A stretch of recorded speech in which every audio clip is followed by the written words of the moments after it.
په جنیوا کې د بشري حقوقو لپاره د ملګرو ملتونو د عالی کمشنرۍ له دفتر څخه خپور شوي یو بیان کې د مهاجرینو د بشري حقوقو لپاره د ملګرو ملتونو ځانګړي استازي فلیپ ګونزالیز مورالس په افغانستان کې د بشري حقوقو د وضعیت لپاره د ملګرو ملتونو ځانګړي استازي ریچارډ بینټ او د ښځو او انجونو پر وړاندې د تاوتریخوالي د مخنیوي ځانګړي استازي ریم آل سالم له پاکستانه غوښتنه کړې چې د ملګرو ملتونو له اړوندو چارواکو سره خپلې همکاري ته دوام ورکړي او په دغه هیواد کې د هغه خلکو خوندیتوب ډاډمن کړي چې د امنیت په لټه کې دي. په بیان کې ویل سوي د هغو راپورټونو په اړه هم اندېښمن دي چې پاکستان بهر ملکي وګړي خپل د هیواد څخه د ویستو د اعلان پس دلته میشت افغانان له نیول کېدو استحصال او بې عزته چلند سره مخ شوي.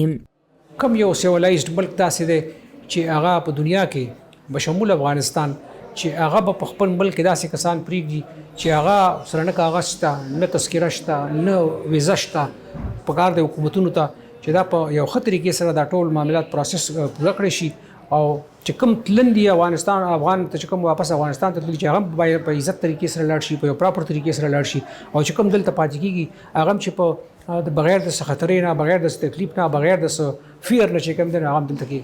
پاتې. د پاکستان حکومت په دې وروستیو کې اعلان کړی چې قانوني اسناد نه لرونکي بهرني وګړي باید د نومبر تر لومړۍ نیټې له دغه هیواده ووځي. پاکستان د بهرنیو چارو وزیر جلیل عباس چیلانی د روانې میاشتې په 14مه ویلي چې د کډوالو په اړه نوې تګلاره یوازې پر افغان کډوالو نه بلکې پر ټولو اسناد نه لرونکو وګړو هم عملي کیږي. په افغانستان کې د واکمنو طالبانو د دفاع وزیر مولوي محمد یعقوب د اسناد نه لرونکي افغان کډوالو د ورستنولو په اړه د پاکستان پریکړه خندلې. دا یې له انصافه لرې بللې او د پاکستان له خلکو سیاستوالو او دینی عالمانو یې غوښتي چې خپل چارواکي له داسې کارونو راوګرځوي. څېړونکي وایي چې دا پلان به په ځانګړې توګه 1.4 میلیونه افغان کډوال اغیزمن کړي چې د بشري حقوقو د جدي اندېښنو او په افغانستان کې د بشري ناورین څخه ځان بچ ساتلو لپاره پاکستان ته راغلي دي. د کډوالو مسله چې دا یو انساني بشري حقوقي مسله ده او باید چې موږ رنګ وته وکتل شي. حالات ته کتل پکار چې افغانستان کې ولې خلک راځي لکه پاکستان خو مجبوریتونه وي